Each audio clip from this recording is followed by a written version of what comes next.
Y también este jueves, coincidentemente con la película anterior Todas las Fuerzas y coincidentemente con su paso por la última edición del Bafisi, llega al Cine Gomón el documental de Toya Bonino, La Dio, y justamente para poder conversar más profundamente sobre este interesantísimo trabajo, estamos aquí con Toya Bonino vía Meet, a quien le damos una calurosa recibida. Hola Toya, bienvenida a Cinefilia, un gusto saludarte. Hola, buenas tardes, muchas gracias. No, por favor, un placer. Bueno, muchas cuestiones se disparan al ver este documental. Es increíble la cantidad de temas y viñetas y cosas que toca, lo cual me lleva a preguntarte cuánto tiempo te llevó elaborar el guión de este documental. Mira, la verdad que en el guión trabajamos mucho tiempo, sobre todo porque gran cantidad de tiempo nos llevó la investigación, ¿no es cierto? Como vos decís, la trama de toda la película va desarrollando distintas tramas, pero empieza la película y también fue un disparador para mí la vida política de mi abuelo. Un abuelo del cual siempre supimos su interés político, pero nunca quedaba muy claro cuán importante había sido su cargo en el Partido Fascista Italiano, ni cuán real era ese vínculo de lo que para él era lo mejor que le podía pasar a Italia. Entonces, bueno, hubo un proceso bastante largo de investigación que siempre está un poco inconcluso porque a partir de la película hay otras personas por ahí que se están acercando y me acercan otras posibles investigaciones, pero que eso nos llevó bastante tiempo y diría que terminamos el guión junto con el montajista. De hecho, el Ajá, montajista forma parte del guión porque hay muchas cosas que se fueron también resolviendo en agregando. el montaje. Así que fue un proceso largo, como 10 años, diría Upa, aproximadamente. ¿podés describirnos un poquito más el proceso de investigación? Sí, yo en un verano de mucho calor en el altillo de la casa de mis papás encontré unas películas de Super 8 donde lo veía registrado a mi abuelo en su vida, en su faceta familiar, la vida que pasaba con nosotros, encontré a toda mi familia paterna retratada. Y junto con ponerme a mirar esas películas, empecé a hacer un diario de espectadora de ese material en Super 8 y también empecé a registrar a mis hijos, que por más que yo me dedicaba al cine y pasaba un montón de tiempo con ellos, no los registraba. Y un poco ver los registros de mi vida familiar paterna y empezar a hacer los registros de mi vida cotidiana, me llevó a focalizar un poco más en cada uno de los personajes y en particular en el personaje de mi abuelo, del cual su aspecto político era bastante una nebulosa para nosotros. Y en esa investigación encontré que un primo tenía unos negativos de vidrio en donde se lo mostraba a mi abuelo abrazado a Benito Mussolini. Y también, bueno, descubrí que había sido subsecretario del Partido Nacional Fascista Italiano. Y leí el libro, él escribió un libro en Argentina en la década de los 50, que nadie, ninguno de sus hijos leyó, ni tampoco sus nietos. Soy yo quien por primera vez me pongo a leer el libro. Y bueno, así voy atando un poco de cabos en relación a las implicancias de la ideología de mi abuelo y qué implicancias dejó eso a las siguientes generaciones en nuestro seno familiar. Toya, hay algo que sucede, me parece que quizás es un gran reflejo que toma el documental, que es que nosotros nos vamos adentrando con vos en esa historia que se va desarmando o armando, las dos cosas a la vez seguramente, entre lo familiar y lo íntimo y lo público y lo político también de alguna forma, ¿no? Eh, ¿Cuánto de esto también a vos te pasó en esto con la familia, investigando? Para que quede plasmado de la manera en que queda plasmado. Vos ahí usás un montón de cosas, material de archivo, testimonios propios, películas, el cine también que te atraviesa de alguna manera buscando eso. Pero ¿cuánto fue ir armándolo? Algo dijiste con esto del montaje, fue ir armando el documental, este ensayo de alguna forma. Mira, tal como vos decís, la película está compuesta por registros muy diversos y la particularidad que tiene es que esos registros no están jerarquizados, sino Ujú. que conviven y dialogan, podríamos decir, en un mismo plano. Eso es algo que a mí me interesa mucho, esa idea de collage y Sí. esa idea que en el propio material hay un registro de mundo diferente y de mundo posible, pero que establece un sentido en función de las imágenes que tiene cerca. Y también, como vos decís, todo ese proceso de investigación se fue haciendo en diferentes formatos y en diferentes partes, y a mí me interesó conservar eso. Realmente en mi familia tuve que indagar bastante las memorias de las mujeres de la familia para ir reconstruyendo este relato que no siempre fue de un modo muy lineal. Por el contrario, por ejemplo, en relación a Padre Eusebio, yo me entero en el departamento de Pinamar, donde fuimos muchos veranos, yo me acordaba que había unos cuadritos pintados por el Padre Eusebio que representaban los Alpes. Sí. Hablando de esos cuadritos que nadie en la familia le daba ningún interés, mi tía lo que me dice es, no, lo que yo me acuerdo es que Padre Eusebio eh, iba por los Alpes cargando la cruz como si fuera una ballesta y que él estaba muy involucrado en el régimen. Ujú. A partir de eso yo empiezo a buscar información y me entero que Padre Eusebio había sido confesor del Duce. Sí. Y cuando le cuento a mi mamá y le digo, mami, ¿vos sabés quién pintó los cuadritos que estaban en Pinamar? Y me dice, el Padre Eusebio nos casó a todos nosotros. Entonces digo, nadie se acuerda de los cuadritos, pero mi tía sabe una parte de la historia política Claro. de Padre Eusebio, pero ni se acuerda que todos ellos los había casado. Mm. Y mi mamá aporta el otro ingrediente, que alguien tan familiar al régimen fascista había sido precisamente quien casó a mis padres entre sí y a todos mis tíos. Sí. Y también el que bautizó a algunos de la generación siguiente. O sea, se va armando como con pequeños retazos de información que distintas personas me van brindando y con distintas imágenes que nosotros vamos buscando para poder construir esta trama. Toya, me gusta de tu documental que no se limita a contar un hecho histórico, sino que se ocupa de un hecho traumático familiar y se ocupa también de cómo las nuevas generaciones van procesando o van manifestando qué pasa con ellas ahora. Y esto le da como una cuatridimensionalidad al trabajo que vos proponés, ¿no? Sí, estoy totalmente de acuerdo. Un poco qué pasa con esas generaciones de varones, se plantea la película, y un poco cómo esas generaciones de mujeres son las que pueden contar todas esas historias, yo entre ellas, que soy la quien termina conformando la película, y un poco también mis hijos, ¿no? Pensados ellos con un modo bastante diferente de llevar la masculinidad, con otra idea por lo menos de lo masculino. Y, y sí, creo que hay una especie de esperanza, ¿no? Yo por primera vez haciendo la película tuve la sensación de, bueno, menos mal que mis hijos no son boninos. Eh, para nosotros siempre fue mis abuelos a ser inmigrantes, tuvimos una familia como muy cercana, de pasar muchos fines de semana juntos, muchos veranos juntos y siempre muy orgullosos de ser parte de esta especie de clan Claro. familiar.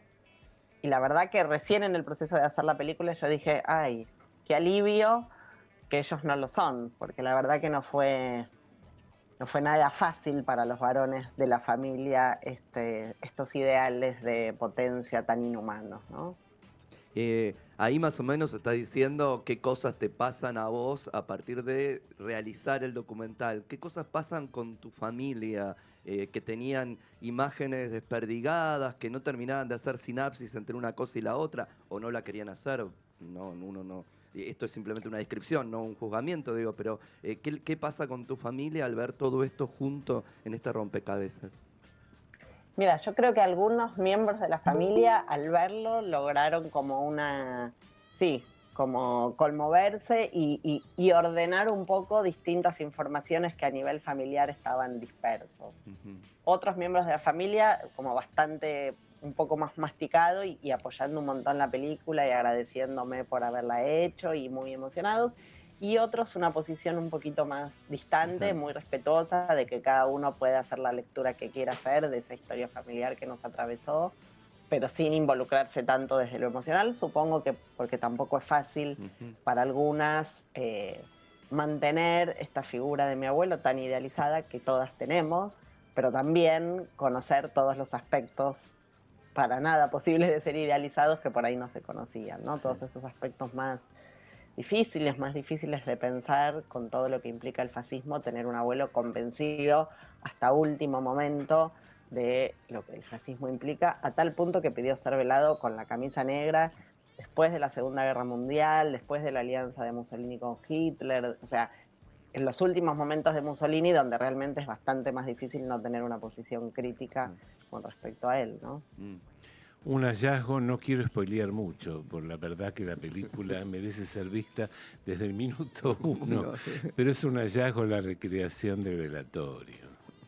No puedo dejar de mencionarlo. Y además, bueno, el espectador se va a sorprender sobre el final, ¿no? Yo creo que sí, y creo que también aporta un poco en esos momentos de humor de la película, de desdramatizar un poco una historia que uno no termina de dejar de sentir cierta incomodidad con tantas cosas que van pasando, pero que por momentos es necesario esa cuota de humor también, ¿no? De poder pensar esto también de otra manera y de pensar la posibilidad del futuro de otra manera. Claro. Más allá del tiempo que necesitabas para hacer la investigación, que obviamente es eso, es ir recolectando información y es el tiempo que necesita, digo, ¿cuánto de tu otro cine, de haber filmado Orione, de haber filmado La sangre del ojo, de estar mirando esos lugares marginales o que uno no quiere ver, o los ve distintos, o los ve como estereotipadamente como te lo quiere contar los medios, cuánto de eso te sirvió para ahora que sea este el momento en el que te pares y diga, a ver yo, a ver mi familia? Mira, en realidad, si te soy sincera, yo estoy en este momento, estamos estrenando esta película y estoy por terminar una otra película que es como de la saga anterior, digamos, Ajá. es una película codirigida con un chico que estuvo preso muchos años y que él filmaba desde ahí adentro con el celular. Y siempre pensé que íbamos a terminar primero la otra película y en cierto sentido me parecía más lógico en ese desenlace de terminar como con una especie de trilogía Sí. para luego abordar esta película. Ahora me siento contenta con que el destino cambió los lugares de las películas, porque en esta otra película que codirigimos juntos se escucha la voz de ambos, pero se ven solos las imágenes de Marcos, y siempre estaba presente la pregunta de, bueno, ¿por qué mis imágenes no? ¿O por qué mi figura no? Si era un menor compromiso no estar también presente ahí con mi cuerpo. Y tener esta película entonces con anterioridad implica, bueno, no estoy presente en esta porque en la otra no solo se cuenta de mí, sino de mis hijos y de mi familia, y ahora juntos estamos contando el retrato de Marcos, ¿no? En cierto punto diría, esta película me sirvió para la siguiente. Antes hablamos de la increíble cantidad de temáticas que el documental aborda y esto se traslada al título. Yo creo que el título admite varias lecturas. ¿Qué opinas de eso? Yo creo que sí, que es lo suficiente, que antes de ver la película es lo suficientemente ambiguo como para que uno no tenga tan claro de qué es ese adiós, de qué es esa despedida. Y después de la película se notan muchas despedidas, ¿no? Sí. Muchas despedidas Sí. diferentes. Como uno podría decir, bueno, hay una despedida de un apellido, hay una despedida de un hermano, hay una despedida de un padre, y creo que la más importante es que hay una despedida de una idea de familia, de un tipo de familia muy heteronormativa e idealista y con roles muy distintos y muy determinantes para varones y mujeres, así que en cierta medida es una despedida que trae alivio y con ese alivio la posibilidad de contar otras historias ya sin el peso que esta historia va acarreando, ¿no? Sí. También tomo el concepto del adiós como el dejar de lado esta problemática, el dejar de lado este trauma, el dejar de lado este peso familiar tan difícil de haber sobrellevado, ¿no? Sí, creo que es como una despedida a una idea, a una manera de pensar el mundo, y es un poco la posibilidad de otras maneras de pensar el mundo, por lo menos esa esperanza hacia otras maneras de pensar el mundo, me gusta sentirlo así también. Okay.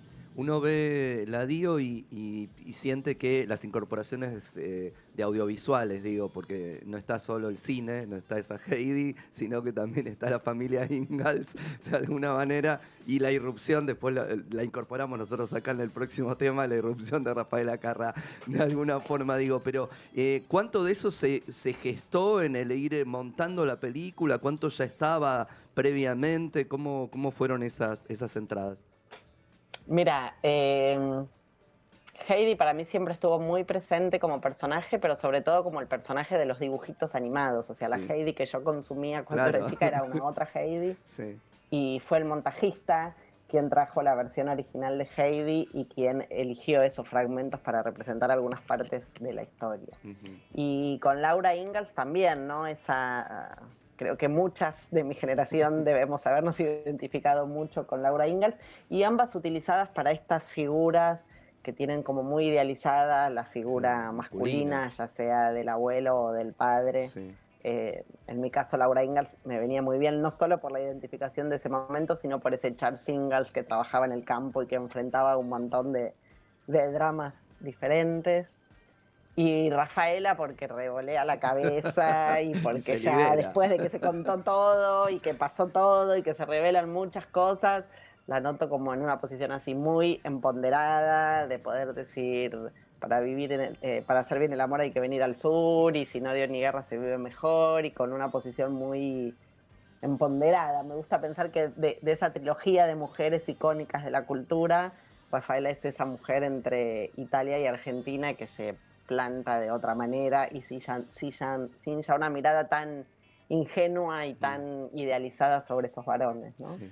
Bueno, por último te preguntamos, anunciamos que se da en el Cine Común, queremos pedirte que nos recuerdes, sobre todo a la audiencia, qué días y en qué horarios se puede ver La Dio. Bueno, la película, como decís, va a estar en el Cine Común hasta el miércoles 21, salvo el domingo 18, que por las Claro. elecciones legislativas el cine va a estar cerrado. Ujú. Entonces es hasta el miércoles 21 a las 12:45, 14:15 y 21 horas.